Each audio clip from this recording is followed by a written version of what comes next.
Gravando, página 242, em História. Hoje, História, para a gente, pelo menos, para vocês lerem e trabalharem o que vai cair na prova. Tá lá, o poder do monarca no Império Brasileiro.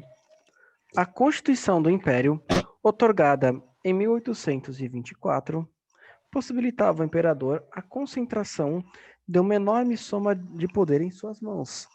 O imperador podia dissolver a Câmara e convocar novas eleições para renová-la, nomear presidente de província, convocar as Forças Armadas, aprovar ou vetar decisões da Câmara e do Senado, perdoar sentenças dadas pelo Poder Judiciário.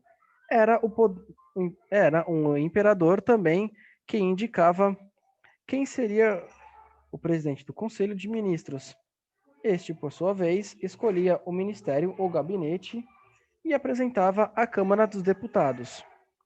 Se o ministério fosse aprovado pela Câmara, passava a exercer o poder do Executivo, ou seja, ele indicava, e aí os parlamentares eleitos aprovavam ou vetavam a indicação, e aí sim ele exercia como o chefe do Executivo, que hoje é o presidente da República.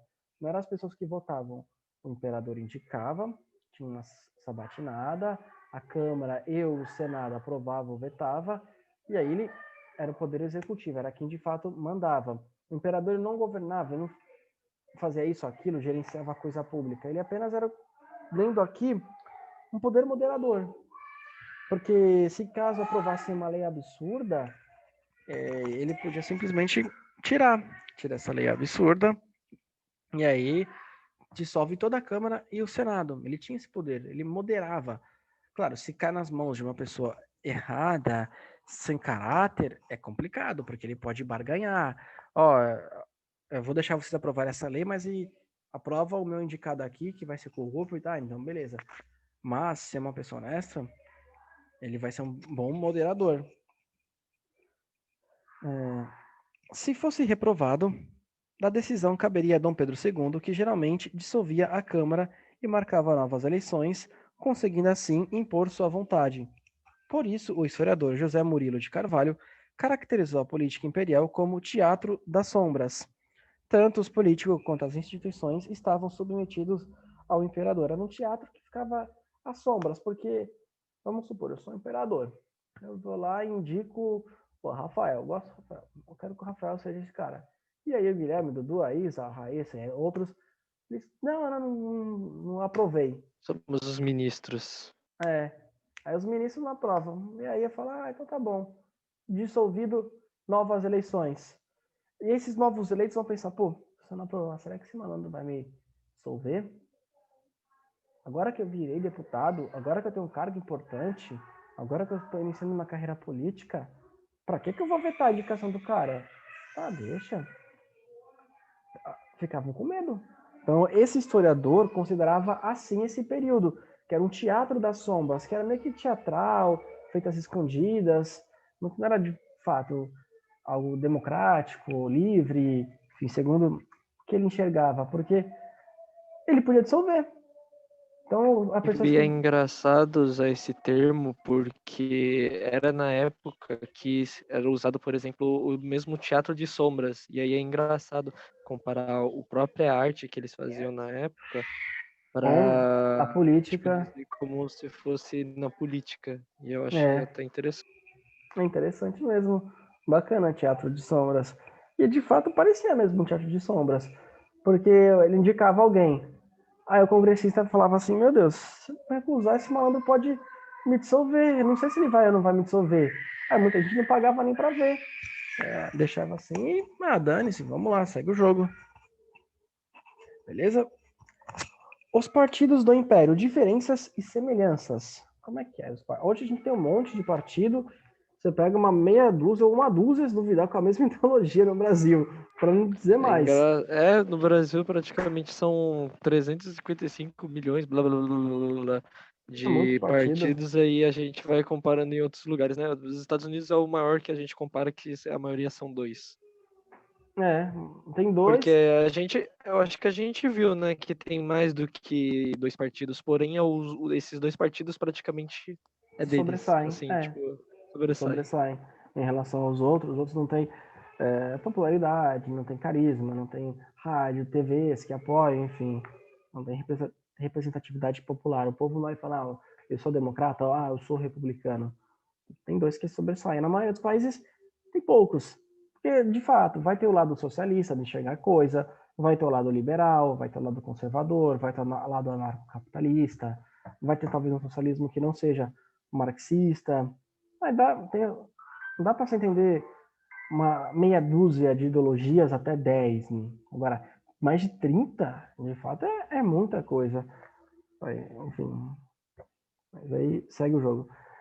Os dois grandes partidos do reinado de Dom Pedro II, o liberal e o conservador, representavam as elites do império e tinham entre si muitos pontos em comum, a saber, o interesse na manutenção da ordem, do escravismo, da unidade territorial e das autoridades constituídas. Tanto uns contra outros tinham interesse na estabilidade do regime, que mantinha seus privilégios e excluía a maioria da vida política nacional. Isso ajuda a explicar por que o político pernambucano Holanda de Cavalcante afirmou, abre aspas, nada tão parecido com um Saquarema quanto um Luzia no poder, fecha aspas. Era comum também os políticos mudarem de um partido para outro, de liberal conservador, conservador para liberal.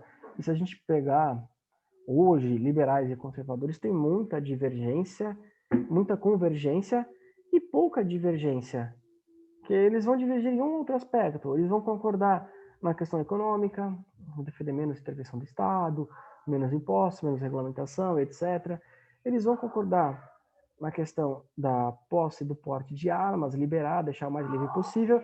Eles só vão discordar com relação à questão do aborto, que os conservadores vão ser contra, por maioria da televisão cristã, e os liberais entenderam o direito da mulher, apesar de outro liberal entender o direito à vida. Com relação às drogas, principalmente, os liberais vão entender a liberdade da pessoa usar ou não o cannabis para fins recreativos, e os conservadores vão dizer, não, isso é a porta de entrada, não pode, etc. Poucas divergências. Se a gente pegar hoje na estrutura. E naquela época eles queriam a manutenção do poder, como é que estava, os dois estavam se beneficiando, tinham cargos para todo mundo, então estava bem, para que mudar, para que brigar? Todo mundo aqui está de boa, aqui curtindo, usufruindo, então, permanece assim que está tranquilo, está favorável. Havia também algumas diferenças entre eles. Os liberais eram favoráveis à descentralização do poder, ou seja, as cidades e os estados terem mais poder para gerir a coisa pública, as questões de saúde, segurança, educação e etc. E maior autonomia das províncias, ou seja, ele queria que as províncias tivessem mais liberdade, algo como é nos Estados Unidos, onde as províncias, hoje estados, têm liberdade, tem até a Suprema Corte Estadual, eles decidem sobre aborto, sobre eutanásia, sobre drogas, sobre armas, sobre ligação e etc. É muita coisa que eles decidem. Os liberais queriam isso. Menos poder vir lá do centro e mais para as províncias, porque eles achavam que cada região é uma região específica e o político local ia ser melhor capaz de gerir e decidir as questões do povo, porque ele estava ali dia a dia, estava mais perto, estava em loco do local. E os conservadores, ao contrário, não. Queriam que as decisões fossem centralizadas para garantir a ordem pública e etc., para garantir a coisa toda. Enfim, era a opinião dos conservadores. No entanto, as semelhanças entre eles eram maiores que as diferenças. Prova disso é que, durante o segundo reinado, liberais e conservadores chegaram a governar juntos compondo um mesmo ministério, o Ministério da Conciliação, de 1853 a 1857. Esse jogo de alternâncias e alianças contribuiu para a estabilidade e longevidade do Império. Como eles meio que eram amigos, ficavam um ajudando o outro, não tinha por que um promover uma rebelião armada, um promover atentado, fraudar eleições, fazer coisa obscura. Não, tá bom aqui, não vou, tô bem assim, não quero te prejudicar, você não me prejudica. Então, houve uma estabilidade devido a essa aliança, essa harmonia entre os poderes. E aí tá aqui expressões. Saquarema, apelido dado aos conservadores em função do município fluminense, no Rio de Janeiro, de Saquarema, no qual os líderes do partido tinham terras e escravizados. esses saquaremas, esses mongaguanos, esses saquaremas, por exemplo. Luzia, apelido dado aos liberais por terem sido Santa Luzia o lugar em que eles sofreram sua maior derrota em 1842. Os Luzia, os que perderam lá em Luzia. Vamos por isso. Economia no segundo reinado. A partir de 1834, quando superou o açúcar como Professor, principal... Oi? só Bom pra dia, professor. avisar, se eu Bom sumir, dia. Desculpa pelo atraso. Tranquilo, faz parte, previsto acontece. Pode falar, Guilherme? qualquer coisa, se eu não responder, eu sumi do nada porque a bateria acabou. Beleza, tranquilo, faz Aqui parte. Se mesmo. que... não, celular bateria baixa, deixa carregando. Se sair da aula, sai, não tem importância, importa a tua saúde, né? Depois, se você precisar escutar essa aula que eu já vou postar, tá sendo gravada. Então, tua saúde em primeiro lugar. Acabou a bateria, carrega. Se quiser pôr pra carregar a bateria, tira da aula pra não ver explosão. Vamos Não, ficar... tá de boa, só vou deixar terminar pra eu botar ele pra carregar. Beleza, então, tranquilo. Tá acabando, não vai ter mais do que 20 minutos de aula. A economia do segundo reinado. A partir de 1834, quando superou o açúcar como o principal produto de exportação brasileiro, o café uniu o centro político ao centro econômico, contribuindo assim para a consolidação do Estado imperial. O café assume a liderança. Introduzido no Brasil via Belém, no Pará, por volta de 1727, o cafeeiro nos primeiros tempos era considerado planta de quintal e servia apenas ao consumo doméstico. No final do século XVIII, os cafezais ocupavam as costas próximas ao Rio de Janeiro e em seguida avançaram pelas terras do Vale do Paraíba, Fluminense e Paulista, o berço da cafeicultura comercial brasileira. Hoje o Brasil é o país que mais exporta café no mundo. O café faz muito café, ele contribui imensamente para a economia brasileira ainda hoje. Na década, virando a página por gentileza, na década de 1820, o café tornou-se o terceiro produto da pauta das exportações brasileiras, 18,4%, só perdendo para o açúcar, 30,1%, e para o algodão, 20,6%. Na década de 1830, 10 anos depois, passou a ser o principal produto de exportação brasileiro. 43% de tudo que era exportado era café. E na segunda metade do século XIX, chegou a responder por mais de 60% das exportações brasileiras. A expansão da cafeicultura no Vale do Paraíba pode ser explicada pelos seguintes fatores: abundância de terra e mão de obra escravizada, você diminui os seus custos, o produto sai mais barato por conta de você ter escravos, você não tem que pagar salário. A terra foi concedida por Dom João VI, pai de Dom Pedro I, aos cafeicultores, você não pagou a terra, você diminui o seu custo, em forma de sesmarias, e o trabalho cabia aos milhares de africanos escravizados, trazida pelo tráfico atlântico, diminui o custo de produção. A China hoje cresceu pela mão de obra extremamente barata, por isso que tem milhões de chineses empregados e a China produzindo basicamente tudo que a gente tem na nossa casa. Mercado externo em expansão, o hábito de beber café tornou-se moda na Europa e nos Estados Unidos, o que gerou o aumento da demanda internacional do produto. Aumenta a demanda, se ter mais pessoas querendo café, vai ter mais gente produzindo café. Virou hábito tomar um cafezinho, acorda, toma um café, comi, toma um cafezinho. Já hoje é hábito. Você vai num restaurante, na maioria dos restaurantes, você come, tá lá incluso, no valor que você paga, um cafezinho lá. Você põe um cafezinho no copo. Eu mesmo adoro um cafezinho depois do almoço. Uma delícia. Ainda mais um tempo friozinho como hoje. Nossa. O cafeiro podia durar 30 anos ou mais, enquanto a cana tinha que ser plantada a cada 3 anos. Ou seja, você também diminui. Menos trabalho, você planta e não tem que plantar de novo daqui a 3 anos. O café se deteriorava menos que a cana durante o transporte. Ou seja, você vendia mais, porque mais café chegava para o exterior do que outros produtos, porque ele não se estragava. Na década de 1830 a 1880, o café produzido no Vale do Paraíba, Fluminense e Paulista tornou-se a principal riqueza do império. Daí a expressão muito utilizada na época. O Brasil é o vale, ou seja, já que 60% basicamente, ou metade mais ou menos, era o café, então o Brasil É o Vale do Fluminense e o Vale Paulista, o Vale Paraíba. O do Paraíba, que senão metade da que o Brasil ganha de dinheiro vai por rala abaixo. Então o Brasil, de fato, é o Vale. Outra metade são várias pequenas coisas. Enriquecido, os cafeicultores do Vale, conhecidos como os Barões do Café, foram a principal base de sustentação política no Império. Nas fazendas, a mão de obra predominante foi a de africanos escravizados e seus descendentes. Observe a imagem. A imagem de cerca de 1885 mostra escravizados com peneiras e outros instrumentos de trabalho saindo para a colheita de café em fazenda do Vale do Paraíba, aqui no estado de São Paulo. Na outra página, por gentileza. O Vale do Paraíba foi próspero enquanto produziu café. Em pouco tempo, o desmatamento e a erosão, desgaste da terra pela ação da água, das chuvas e outros agentes, erosão tem naturalmente, né? Do sol, enfim, da terra, foram esgotando o solo.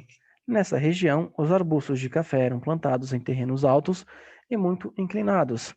Sem a proteção das árvores na época das chuvas, a enxurrada acabava arrastando a camada fértil do solo, ou seja, não chama mata ciliar como cílios para proteger ali, impedir que o que é plantável fosse levado embora.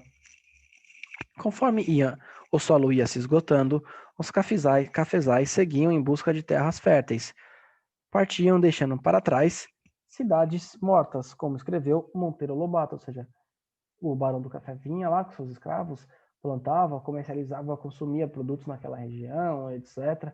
E aí, quando a terra ficava infértil, ele se mudava de cidade, e quem morava naquela cidade tinha o seu comércio, a quitanda, e vendia para os barões do café, era morto, porque virava uma cidade morta, ia vender para quem? Aos poucos, os cafezais foram deixando o Vale do Paraíba e ocupando o oeste paulista, onde o café encontrou a terra roxa, solo fértil e ideal para o seu crescimento. Em 1870, a cidade de Campinas, em São Paulo, já produzia mais café que a cidade de Vassouras, líder do Vale do Paraíba, e pelo porto da cidade de Santos, também em São Paulo. Já se exportava mais café do que o porto do Rio de Janeiro. Em alguns anos, as ondas verdes de café já cobriam o trecho que vai de Campinas a Ribeirão Preto, ou seja, o solo foi se desgastando, os caras foram se mudando e encontraram uma terra ideal, que não se ia se prejudicando, e você podia se plantar sempre. Chegou no determinado momento que Campinas já produzia mais que a principal cidade do Vale do Paraíba aqui no estado de São Paulo, que era o Brasil, era o Vale, produzia muito, ou seja, olha o quanto Campinas produzia. Se metade era no Vale do Fluminense, Vale Paraíba, e uma cidade como Campinas produzia mais que o Vale do Paraíba, Campinas produzia bastante. E aí Campinas escoava, vendia seu produto para fora através do Porto de Santos. Por isso que o Porto de Santos é o maior porto da América Latina por causa do café.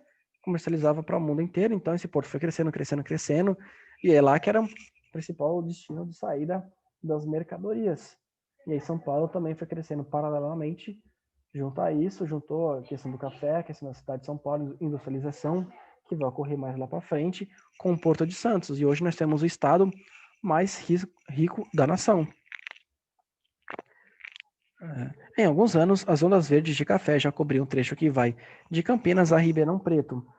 E aí a gente tem um mapa para a gente dar uma analisada. Aqui a gente vai dar uma analisada nesse mapa. A expansão cafeeira, séculos 19 e 20, 1800 e pouco e 1900 e pouco. Aqui o que está em roxinho bem claro, bem escuro, é a produção de café até 1850. Você percebe que era no Rio de Janeiro, em São Paulo, uma pequena parte ali de São Paulo. Ficava nesse trechinho aqui, ó, bem pequenininho. Depois, o que está em marrom mais clarinho, de 1850 a 1900, mais ou menos. Ou seja, eles foram destruindo essas terras aqui, né?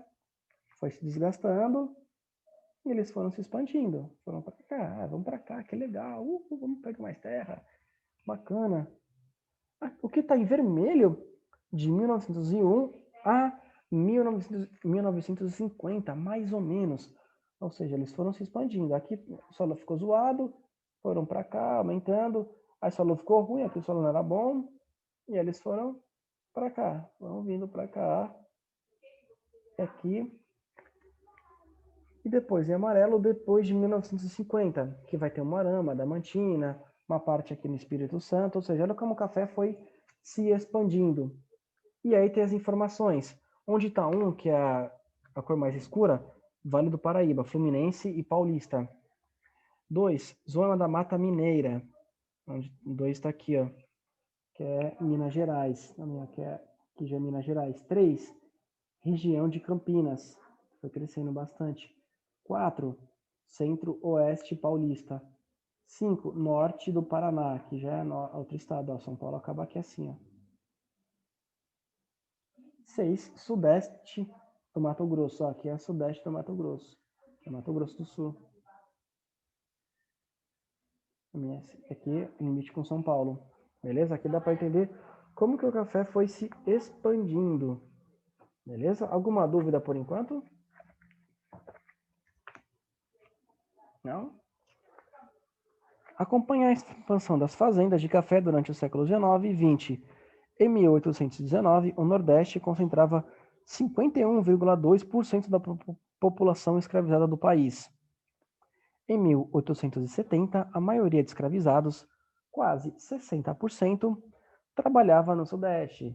Como o café foi tendo cada vez mais importância, vendendo mais, os caras começaram a utilizar a mão de obra escrava aqui no Rio e em São Paulo, que foi crescendo demais.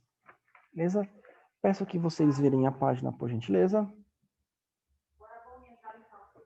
Outros importantes produtos brasileiros de exportação no século XIX, além do café, foram o açúcar, algodão, couros, peles e borracha. Essa é a economia do segundo reinado. Beleza? O último assunto que vai cair na prova. O açúcar ocupou o segundo lugar na pauta de exportações brasileiras durante boa parte do século XIX, 1861 a 1870, e ele foi ultrapassado pelo algodão. Na época, o açúcar brasileiro passou a sofrer a concorrência do açúcar extraído da beterraba, produzido na Europa, e também do açúcar de cana, produzido nas ilhas do Caribe, especialmente em Cuba. Ou seja, para que os caras vão gastar exportação trazendo açúcar lá do Brasil, se a gente pode produzir aqui e diminuir os custos e ficar mais barato? E aí prejudicou o Brasil. Além do que em Cuba está muito próximo dos Estados Unidos, está mais próximo da Europa, facilita a navegação, diminui os custos. Desde os tempos coloniais, o algodão era cultivado sobretudo no Maranhão, em Pernambuco, em Alagoas e na Paraíba. No século XIX, a Guerra Civil Estadunidense, de 1861 a 1865, norte contra o sul, pelo norte ele defendia a manutenção dos Estados Unidos e o fim da escravidão, e o sul queria a liberdade e manutenção da escravidão, desorganizou a produção algodeira do sul dos Estados Unidos e possibilitou uma rápida ascensão do algodão brasileiro, que passou ao segundo lugar nas exportações brasileiras. Ou seja, como lá estava tendo guerra, não tinha como exportar.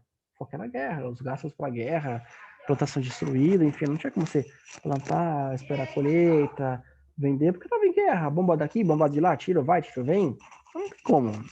E aí a Europa e o resto do mundo começou a comprar o algodão, nosso algodão brasileiro. Produzida na Amazônia e vendida para o exterior, a borracha servia principalmente de matéria-prima na fabricação de pneus para a nascente indústria automobilística.